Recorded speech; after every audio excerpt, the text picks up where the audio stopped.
Best varicose wines చికిత్సనే పొందండి. నొప్పి లేని చికిత్స కోసం సంప్రదించండి ఎబిస్ హాస్పిటల్.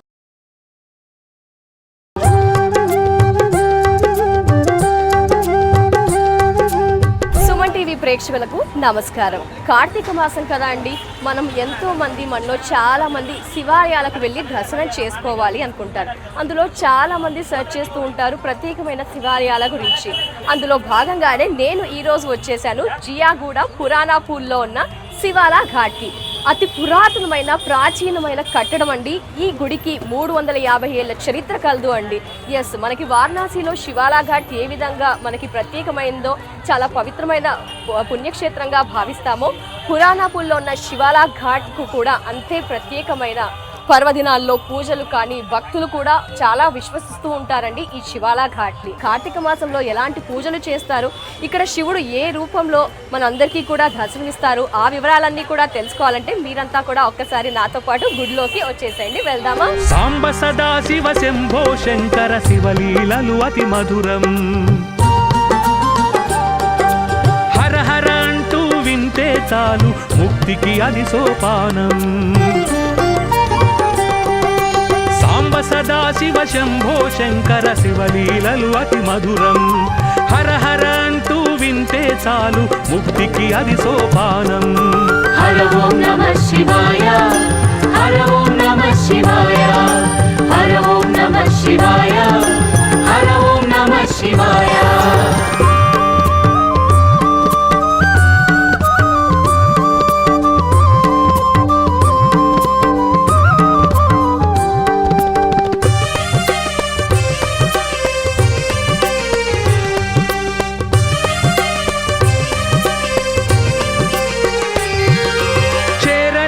కైలాస పర్వతము ఇల్లై వెలిగే శివుడు, కోరి భక్తులను బ్రోవలోకమున అంతా కొలువైన పురాణాపూల్ శివాలా ఘాట్ లో గర్భగుడిలో శివుని దగ్గర ఉన్నామండి. దర్శనం అయితే చాలా బాగా జరిగింది, ప్రశాంతంగా జరిగింది. సో ఇక్కడ ఒక పూర్తి వివరాలు కూడా ఇక్కడ ఒక అమ్మ ఉన్నారు, వాటితో మాట్లాడి తెలుసుకుందాం. అమ్మ నమస్తే, మాట్లాడండి. శివాలా ఘాట్ చాలా ప్రత్యేకంగా చాలా అంటే చాలా అద్భుతం. గంగలను వెలిసిండు ఆయన, గంగలను వెలిసిండు. ఏంటి తెలిసిందా, 2 సంవత్సరాలు 3 సంవత్సరాలు గంగమ్మ తల్లి వస్తది, ఆయన పాదాలు కడిగి వెళ్ళిపోతది. స్వామి వారు ఏం మునిగిపోరా? మునగడు ప్రతిసారి ప్రతి చాలా మీకు ఏం కావాలంటే ఆయన అది ఇస్తాడు. ఇక్కడికి వచ్చి నేను మాది గొల్లకిరికి, మా అమ్మోళ్ళది పురాణాపూల్ గొల్లకిరికి. నేను చిన్నప్పటి నుంచి ఈయన దగ్గరకు వస్తా. స్వామి ఆయన అద్భుతమైన లీలాలు చూపిస్తాడు, చాలా లీలాలు చూపిస్తాడు. ఇంకొకటి ఏం తెలిసిందా, మళ్ళీ ఇక్కడికే నేను షిఫ్ట్ అయిపోయాను, అత్తాపూర్కి షిఫ్ట్ అయిపోయాను. అక్కడి నుంచి రోజు వస్తాను. ఈయన దర్శనం అయ్యే వరకు మనిషికి ఒకలాగా ఐవత్ అయిపోతుంటది. ఈయన దర్శనం అయినాక అప్పుడు ప్రశాంతం ఉంటది. ఆయన లేనిదే మనకు ఇట్లా ఉంటదా చెప్పండి? అవును, నాకు ఇంత వేష అయింది. మళ్ళీ ఆయన దర్శనం అయ్యే వరకు నుంచి ఇక్కడ దాకా కూడా ముట్టండి.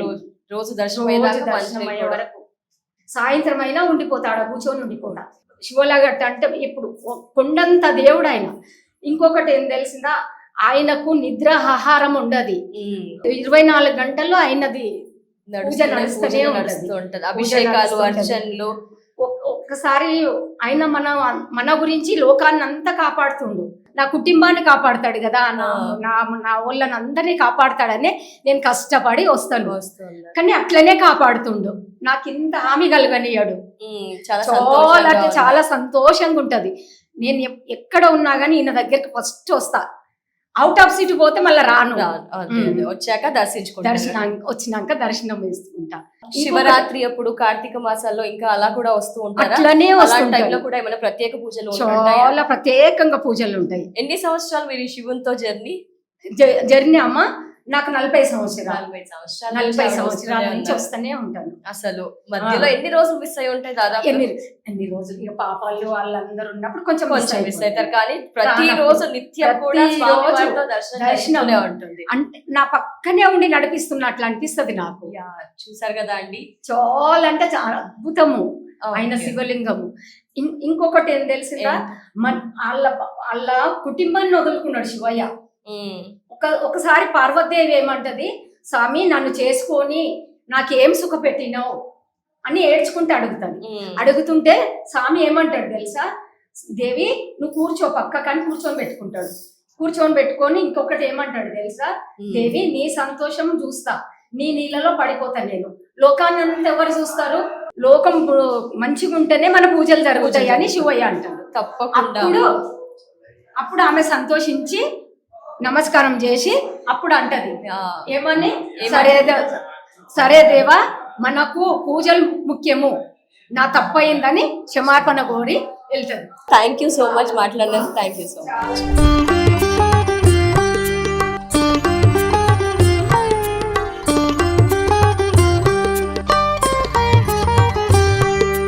తనను భర్తగా కోరి పార్వతీ తపస్సు చేయగా శివుడు అర్ధభాగమున అంబదేహమును నిలిపెను గౌరీ విభుడు.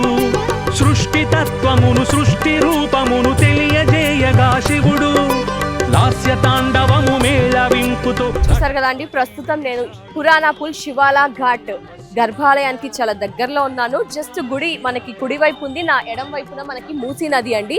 ఈ బ్రిడ్జ్ మీదే మనం ఎంటర్ అవ్వాల్సి ఉంటుంది. బ్రిడ్జ్ మీద నుంచి ఎంటర్ అవ్వగానే దిగువన మనకి శివాలా ఘాట్ ఉంటుంది. ఈ మూసీ నది వాటర్ అంతా కూడా మనకి ఈ ఆలయం లోపలికి చుట్టూతా ఎంత హెవీ ప్లేస్ ఉందో ఈ ప్లేస్ అంతా కూడా నిండిపోయి గర్భగుడిలో శివుని పాదాల దగ్గర వరకు గంగమ్మ మనకి చెంత చేరుతుంది అంటారు. వాటర్ అంతా కూడా ఫ్లోటింగ్ అవుతూనే ఉంటుంది అంట. బట్ శివుడి దర్శనం మాత్రం అందరికీ కలుగుతూనే ఉంటుంది అని తరతరాలుగా చెప్పుకుంటూ వస్తున్నారండి. 350 ఏళ్ల చరిత్ర కలిగిన ఈ శివాలా ఘాట్ లో ఇంకా ప్రదేశాలు ఉన్నాయండి. ఒక్కొక్కటి కూడా చూసేద్దాం వచ్చేయండి. కదండి బ్రిడ్జ్ కనిపిస్తుంది కదా, బ్రిడ్జ్ కి కాస్త ముందుగా అంటే గర్భగుడికి ఎడం వైపున మనకి మొదటగా ఈ నవగ్రహాల గుడి ఉంటుందండి. లోపలికి ఎంటర్ అవుదాము. ఈ నవగ్రహాలు కూడా మనకి స్థాపించి 350 సంవత్సరాలు అవుతుందండి. అభిషేకాలు అర్చనలు ఇలా కూడా మనకి శనివారాలు బాగా ప్రత్యేకమైన పూజలు చేస్తూ ఉంటారా, ఒకసారి దర్శించుకుందాం వచ్చి.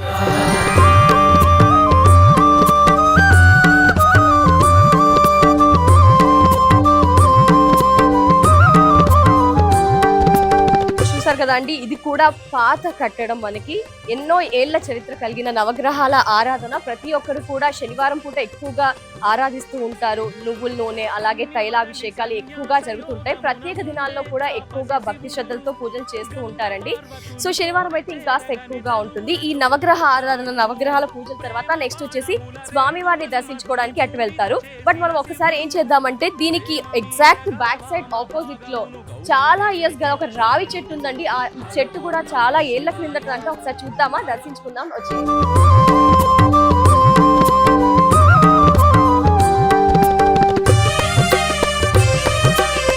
కదండి మర్రి చెట్టు చాలా పురాతనమైన చెట్టు. శివాలా ఘాట్ ఎప్పుడైతే వెలిసిందో అప్పటి నుంచి కూడా ఈ మర్రి చెట్టు ఇక్కడే ఉందంట అండి. కొన్ని సంవత్సరాల చరిత్ర కలిగి ఈ మర్రి చెట్టుకు భక్తులంతా కూడా ప్రత్యేకమైన రోజుల్లో సోమవారాలు శనివారాలు అలా వీలున్నప్పుడల్లా కూడా వచ్చి ఎస్పెషల్లీ చూసుకుంటే కనుక ఈ కార్తీక మాసంలో అలాగే శివరాత్రి సమయంలో శివుని ప్రత్యేక దినాలలో ఇక్కడికి వచ్చి ప్రత్యేకమైన ముగ్గులు వేస్తూ దీపారాధన నువ్వులతో అలాగే ఇప్పుడు కార్తీక మాసం కాబట్టి ఉసిరికాయలతో అలాగే చూసుకుంటే 365 ఒత్తులతో ముగ్గులు రకరకాలుగా వేస్తూ మన ఈ మర్రి చెట్టు ముందు కూడా దీపారాధన చేస్తూ ఉంటారు. 3 ప్రదక్షిణలు చేసి మన మనసులో ఏదైనా అనుకుంటే కనుక తప్పకుండా అది ఫలిస్తుంది అని భక్తుల విశ్వాసం అండి. ఒక్కసారి మరి ఈ మర్రి చెట్టు యొక్క పూర్తి వివరాలు ఇక్కడ ఒక పర్సన్ ఉన్నారండి, వారితో మాట్లాడి తెలుసుకుందాం. సో మరి మర్రి చెట్టు గురించి కూడా పూర్తి వివరాలు ఎందుకంటే నేను చెప్పడం కంటే ఇక్కడ నివసిస్తున్న భక్తులు చెప్తే దీని గురించి ఇంకెక్కువగా మనం ఇన్ఫర్మేషన్ తెలుసుకోవచ్చు కదండి. అందుకే గుడిలో ఒక వ్యక్తి ఉన్నారండి, ఏంటి వారి మాటల్లో విందాం. సార్ నమస్తే. సార్ నమస్తే అండి. నా పేరు సాయినాథ్ గౌడ్. సాయినాథ్ గౌడ్ నమస్కారం అండి. నమస్కారం అండి. నమస్కారము. ఇక్కడ రెగ్యులర్ శివయ్య టెంపుల్ కు వచ్చుంటాము రెగ్యులర్ గా. ఈ చెట్టు ప్రత్యేకత ఏంటంటే ఇది అతి పురాతనమైన చెట్టు. బట్ ఈ మధ్య కాలం కార్తీక మాసంలో సర్వశ్రేష్టమైన చెట్టు ఇది. ఎందుకంటే కేదారేశ్వర నోము చేసుకుంటారు. ఇప్పుడు మేము చేసుకున్నాము కేదారేశ్వర స్వామి వారి చెట్టు. దీంట్లో ఇవి రాఖీలుగా కట్టుకుని చేసుకుంటాము. రెండోది వచ్చి మర్రి ఊడలు ఉన్నాయి కదా, లక్ష్మికి ప్రతీకగా ఈ మర్రి ఊడలు ఊడల్ని ఏం చేస్తారు లోపల నోముల కేదారేశ్వర నోముల మనం పెట్టుకుని పూజ చేస్తాము. ఈ వచ్చి ఆకులు ఉన్నాయి కదా మేడం, ఆ దవిటిని ఒక ఇస్తరాకు రూపంగా చేసి దాంట్లో ఈ దాంట్లో నోము రూపంగా పెడతాము. బుర్రెలు అన్ని ఎక్కిస్తాం అనమాట. దీంట్లో ప్రత్యేకించి దేవుళ్ళు నరసింహస్వామి, గౌరీనాథ్, కేదార్నాథ్ ప్రత్యేకమైన పూజలు జరుగుతాయి. ఈ సంవత్సరంలో చాలా విశిష్టం ఏంటంటే కేదారేశ్వర నోము అంటారు. ఈ శివకేశవులకు సంబంధించినది. ఇక్కడ శివునికి సంబంధించింది, ఇక్కడ శ్రీమన్నారాయణకు సంబంధించింది.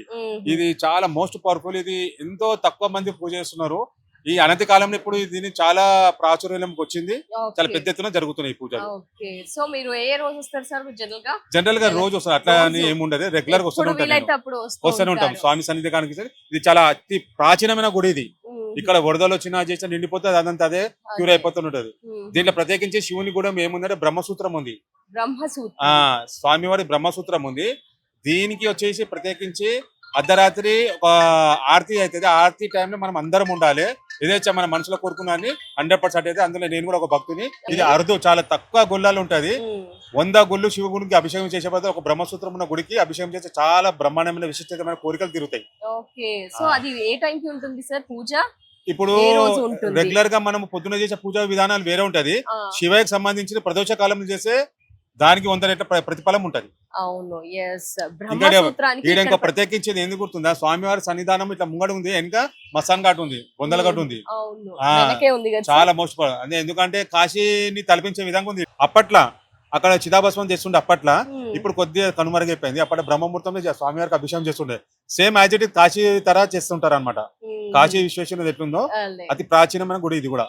అందరూ విజిట్ చేయవచ్చు. అందరు చేయొచ్చు మేడం. సంవత్సరాల నుంచి వస్తున్నారు సార్? మేబీ మా డాడీ, మా తండ్రి గారి నుంచి వస్తున్నారు. చిన్నప్పటి నుంచి మీ ఫాదర్ కూడా వచ్చేవారు. ఇప్పుడు మీ టోటల్ ఫ్యామిలీ మొత్తం వస్తాం మేము.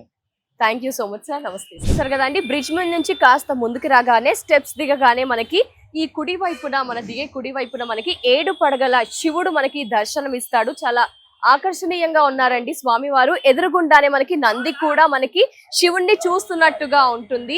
ఈ రూపం అంతా కూడా మనకి చాలా ఆకర్షణీయంగా, చాలా ప్రత్యేకంగా అనిపిస్తుందండి. శివాలా ఘాట్ కి రోజు కూడా ఎంతో మంది భక్తులు శివుని దర్శనం కోసం వస్తూ ఉంటారు కదండి. అందులో రెగ్యులర్ గా వచ్చే వాళ్ళు కూడా చాలా మంది ఉంటారు. మరి ఇక్కడ ఉన్నారు కొందరు, వారితో మాట్లాడే ప్రయత్నం చేద్దాం. సార్ నమస్తే సార్, మీ పేరు సార్? నా పేరు దర్శన్ కుమార్ మేడం, పంతుల్ దర్శన్ కుమార్. పంతుల్ దర్శన్ కుమార్. మీ పేరు?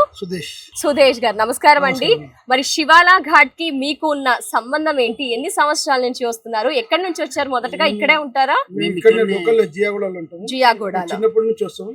ఇక్కడ ప్రతి శ్రావణ మాసం పెద్ద ఎత్తున, శ్రావణ మాసం లాస్ట్ సోమవారం నాడు ఇక్కడ పెద్ద ఎత్తున అన్నకూట ప్రసాదం జరుగుతాయి.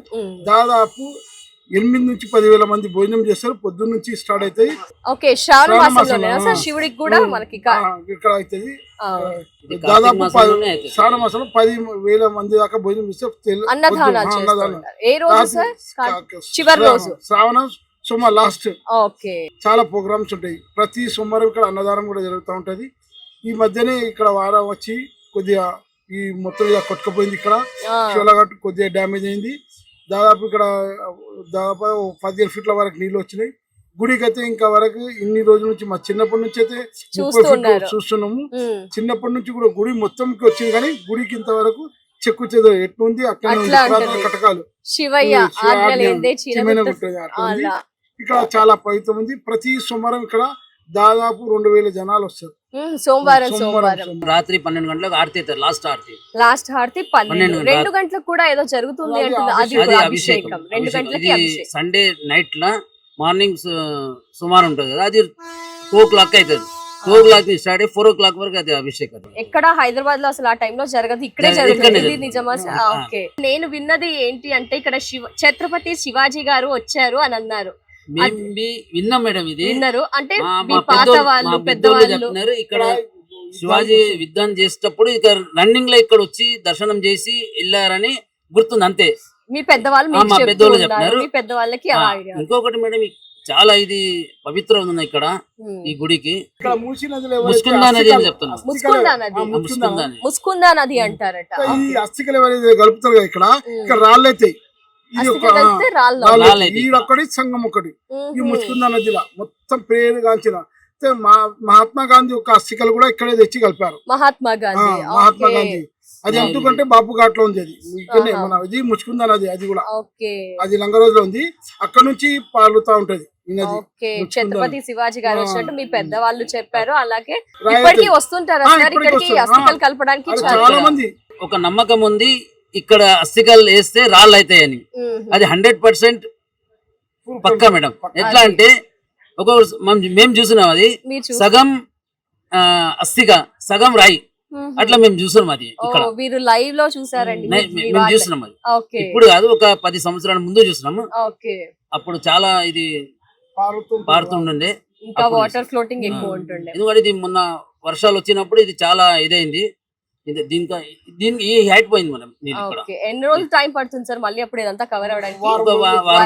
మళ్ళీ యథావిధిగా పూజ చేయడం స్టార్ట్ చేస్తారు, గుడిని ఓపెన్ చేస్తారు కదా, నడుస్తుంది. థ్యాంక్ యూ సో మచ్ అండి, నమస్కారం. సో మీరు ఈ మెజర్మెంట్స్ గమనిస్తున్నారా అండి? 11 నుంచి మనకి 30 దాకా ఉంది. శివాలా ఘాట్ పురాణా పూల్లో మనకి ఈ టెంపుల్ లో ఏదైతే నేను ఇక్కడ నిల్చున్నానో మనకి ఈ మూసీ నది బ్రిడ్జ్ కనిపిస్తుందండి. ఇదంతా కూడా మూసీ నది బ్రిడ్జ్ చాలా హైట్ ఉంటుంది. ఎప్పుడైతే వరద నీరు ప్రవాహం జరుగుతుందో మనకి ఆ ప్రవాహంలో కొన్ని సంవత్సరాలు అంటే 2 years బ్యాక్ అలా వచ్చినప్పుడు మనకి 17, 18, 20 feet దాకా వాటర్ వచ్చాయండి. అంటే టెంపుల్లో మనకి శివుడు గర్భగుడి కూడా తడిసిపోయిందండి, వరదతో నిండిపోయింది. బట్ కొన్నేళ్ల సంవత్సరాల క్రితం ఒక 10 years బ్యాక్, 20 years బ్యాక్ అలా చూసుకుంటే కనుక 30 feet దాకా కూడా వాటర్ వచ్చిందంట అండి. అయినా కూడా మళ్ళీ ఎప్పటికీ శివుడు మనకి గర్భగుడిలో కూడా నీళ్లు వస్తాయంట అండి. ఒక్కో సంవత్సరం ఒక్కోలాగా ఉంటుంది. ఆ టైంలో కూడా శివుడు మనకి అసలు ఎలాంటి చెక్కు చెదరకుండా అలాగే మనకి ఆకర్షణీయంగా కనిపిస్తూ ఉంటారట. వాటర్ ఫ్లోటింగ్ మాత్రం ఇదంతా కూడా ఉండిపోతుంది. ఆ కొన్ని రోజులు మాత్రం దేవుణ్ణి క్లోజ్ చేసేసి వరద నీరు ఏదైతే ఉంటుందో అది పోయాక మొత్తం శుభ్రం చేశాక అప్పుడు ఆలయాన్ని మళ్ళీ తిరిగి ఓపెన్ చేసి పూజలు అలాగే అభిషేకాలు అర్చనలు చాలా బాగా చేస్తూ ఉంటారంట. బట్ దీన్ని భక్తులు ఏ విధంగా చూస్తారు అంటే గంగమ్మ తల్లే శివుడి ఒడికి చేరిన విధంగా భక్తులంతా కూడా విశ్వసిస్తూ ఉంటారు. అసలు ఈ ఆలయ నిర్వహణ అంతా ఎవరు చూసుకుంటున్నారు అనుకుంటే గనక మనం తెలుసుకుంటే గనక భక్తవార్ సింగ్ అండి. ఈ ఆలయాన్ని నిర్మించింది భక్తవార్ సింగ్. వీళ్ళు 5 అన్నతమ్ములు కూడా ఈ నిర్వహణ అంతా కూడా చూసుకుంటున్నారంటే రోజు ఏదైతే పూజ ఉదయం నుంచి రాత్రి వరకు జరిగే హారతి, ఈ పూజలు కానీ నిర్వహణ అంతా కూడా భక్తవార్ సింగే. వీళ్ళు 5 brothers. బట్ వీరికి ఈ టెంపుల్ నిర్మించాలని ఎలా అనిపించిందని ఎగ్జాక్ట్ విషయానికి వస్తే గనక వాళ్ళ ముత్తాతకి ఒక రోజు వాళ్ళ ముత్తాత ఇక్కడ సేవలు చేసేవారటండి, బావులు తవ్వించేవాళ్ళంట. ఈ పురాణా పూల్లోనే భక్తవార్ సింగ్ వాళ్ళ ముత్తాత గారు ఇక్కడ బావులు తవ్విస్తున్నప్పుడు శివుడి లింగం ఒకటి కనిపించిందంట. ఆ శివుడి లింగాన్ని తీసుకొచ్చేసి జస్ట్ పక్కకు పెట్టారట. బట్ ఆ రోజు రాత్రే కల్లోకి ఈ భక్తవార్ సింగ్ వాళ్ళ ముత్తాత కల్లోకి శివుడు కల్లోకి వచ్చి నన్ను ఇక్కడ ఈ ప్రదేశంలో ఆలయం కట్టించండి అన్నట్టుగా ఒక కల వచ్చిందంట. సో భక్తవార్ సింగ్ వాళ్ళ తాత వచ్చేసి నెక్స్ట్ డే కూడా ఇదంతా కూడా మట్టితో మనకి ఓవరాల్ గా ఎక్కడ చూసుకున్నా కూడా మట్టి రాళ్లతో మనకి పురాతనమైన కట్టడం కదండి, చాలా స్ట్రాంగ్ గా అప్పట్లోనే నిర్మించారు. అలా తరతరాలుగా ఈ భక్తవార్ సింగ్ వాళ్ళు ఇలా పూజలు నిర్వహిస్తున్నారు. ఆలయానికి సంబంధించి ఏదైనా చూసుకోవాలి అనుకున్నా, ప్రత్యేకమైన పూజలు చేయాలనుకున్నా కూడా భక్తవార్ సింగ్ యొక్క ఫ్యామిలీ కూడా మొత్తం కూడా మెయింటెనెన్స్ అంతా కూడా చూసుకుంటూ ఉంటుంది అని ఇక్కడ వారు అండ్ భక్తవార్ సింగ్ ఫ్యామిలీ మెంబర్స్ తెలియజేశారు. అండ్ మనం ఇక్కడ ఏంటంటే ఎక్కువ ఆర్భాటాలు ఏమీ లేవు, జస్ట్ నీళ్లతో అభిషేకం, కొబ్బరి నీళ్లతో అభిషేకం, పూలతో అభిషేకం చేస్తారండి. దీపారాధన చేసి మనసులో ప్రశాంతంగా శివనామస్మరణ చేస్తూ దేవుడిని ఆరాధిస్తే గనక అసలు నేనే ఫీల్ అయ్యానండి, చాలా సంతోషంగా, ఎంత ప్రశాంతంగా అనిపించిందంటే నాకే ఇలా అనిపించిందంటే రోజు వచ్చే భక్తులకు అసలు ఆ మాటలే వర్ణనాతీతం అండి. ఎందుకంటే రోజు కూడా మనకి ఇక్కడ జనాలు అయితే చాలా కుప్పలుగా వస్తుంటారు. సోమవారం అయితే ఇంకెక్కువగా వస్తూ ఉంటారండి. సాధారణంగా ఎక్కడైనా హారతులు ఏ టైంలో నిర్వహిస్తూ ఉంటారండి? మధ్యాహ్నం 12, సాయంత్రం 5, 6, 8 అలా కదా అండి. ఓన్లీ పురాణా పూల్లో ఉన్న శివాలా ఘాట్ లో మాత్రం మధ్యరాత్రి 2 గంటలకు కూడా హారతి ఉంటుందండి. బ్రహ్మ సూత్రం అనేది ఇక్కడ మాత్రమే స్పెషాలిటీ అని ఇందాక భక్తుడు కూడా చెప్పారు కదా అండి. సోమవారం నైట్ 2 గంటలకు ఎక్కడా లేని విధంగా హైదరాబాద్ లో ఎక్కడా చేయరండి. మధ్యరాత్రి 2 గంటలకు ఇక్కడ మాత్రమే హారతి అభిషేకాలు జరుపుతూ ఉంటారంట. ఆ టైంలో కూడా వస్తే చాలా మంచి జరుగుతుంది అని, మనసులో అనుకున్న కోరికలు నెరవేరుతాయని భక్తులు చెప్తూ ఉన్నారు, ఆలయ నిర్వాహకులు కూడా చెప్తున్నారండి. మరి మీలో ఎవరైనా ఈ కార్తీక మాసంలో కానీ శివాలయానికి ప్రత్యేకంగా ఎప్పుడు దర్శనాలు చేసుకునేవారు ఒక్కసారి విజిట్ చేయండి, తప్పకుండా మంచి జరుగుతుంది.